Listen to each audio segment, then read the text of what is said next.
Assalamu alayka ya Rasulullah. Assalamu alayka ya habibi ya Nabi Allah ya Rasulullah. Assalamualaikum warahmatullahi wabarakatuh. Hamdan wa syukran laka ya Allah, salatan wa salaman alaika ya habiballah, wa ala alika wa ashabika wa man tabi'ahum bi ihsanin ila yaumil qiyamah, amma ba'du. Pertama dan yang paling utama, marilah kita panjatkan puji syukur kehadirat Allah Subhanahu wa taala yang telah memberikan nikmat kepada kita semua sehingga pada hari ini kita bisa merasakan berpuasa di bulan Ramadan.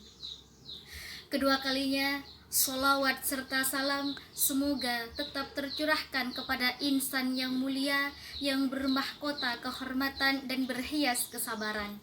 Dialah Nabi Agung Nabi Muhammad sallallahu alaihi wasallam.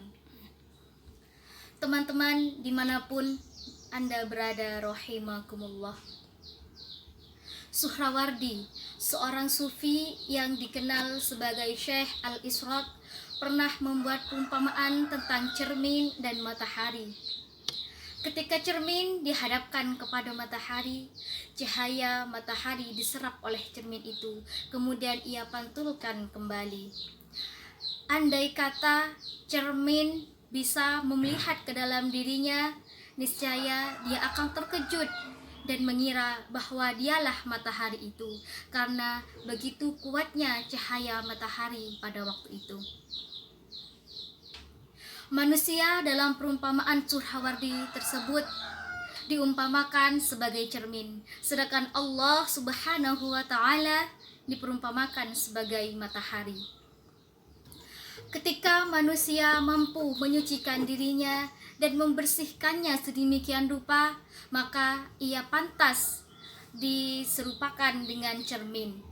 Ketika ia mendapati cahaya ilahi, ketika ia mendapati tanda-tanda kekuasaan ilahi, ia menerima di dalam hatinya.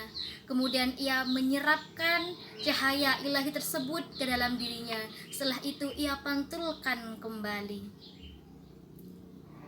Nabi Muhammad sallallahu alaihi wasallam merupakan contoh terbaik dalam perumpamaan tersebut. Nabi Muhammad sallallahu alaihi wasallam, cahaya ilahi yang diterima oleh beliau kemudian ia pantulkan kembali ke seluruh alam semesta. Maka karena itu kehadiran Nabi Muhammad sallallahu alaihi wasallam mampu menebarkan rahmat ke seluruh alam, sebagaimana yang kita kenal dengan rahmatan lil alamin. Teman-temanku dimanapun Anda berada, rahimakumullah. Pernahkah kita melihat ke sekeliling kita? Bukankah ada orang yang bila kita pandang wajahnya bisa membuat kesejukan dan ketenangan dalam diri kita? Ketika kita mendengar suaranya, seakan-akan kita mendengar nyanyian dari surga. Indah dan menyejukkan, bukan? Ketika ia memandang kepada kita, sorot matanya mampu memecahkan kegalauan di dalam diri kita.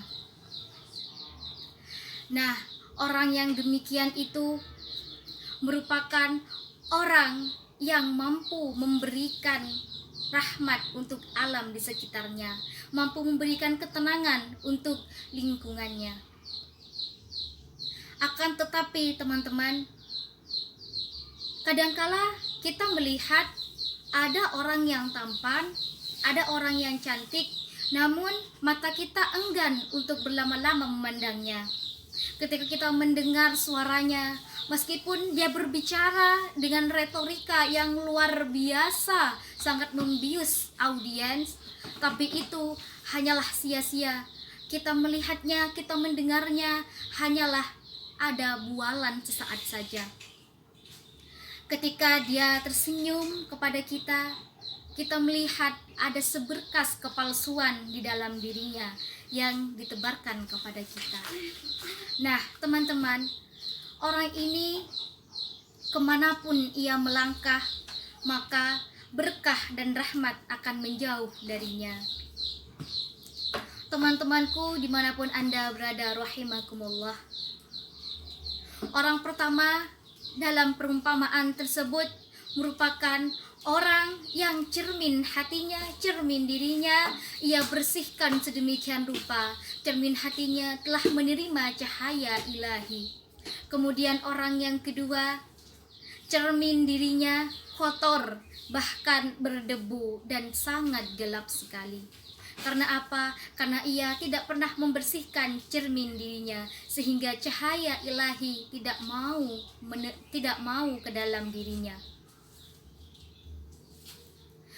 Dalam momentum bulan Ramadan ini merupakan salah satu media yang sangat bermanfaat untuk kita.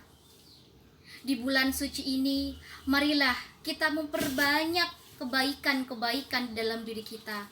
Perbanyak sholat malam, perbanyak sedekah, perbanyak tadarus. Nah, hal itu dapat kita lakukan untuk membersihkan cermin kita, cermin diri kita. Nah, lantas hadirin, apakah hanya itu yang bisa kita lakukan untuk menghapus segala noda yang ada di dalam diri kita? Tentunya masih ada.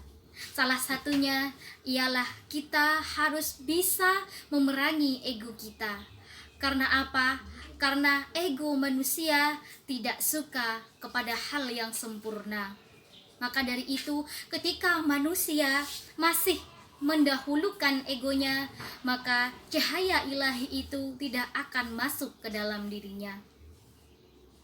Mari kita bersama-sama dalam bulan yang suci ini perbanyak amal yang baik, perbanyak bekal kita agar nantinya kita bisa mendapatkan syafaat dari Nabi Muhammad sallallahu alaihi wasallam. Mungkin hanya itu yang dapat saya sampaikan. Hidup menyakitkan tanpa hadirnya sang kekasih. Cukup sekian dan terima kasih. Akhiran wabillahi taufiq wal hidayah waridha wal inayah. Summa assalamu alaikum warahmatullahi wabarakatuh.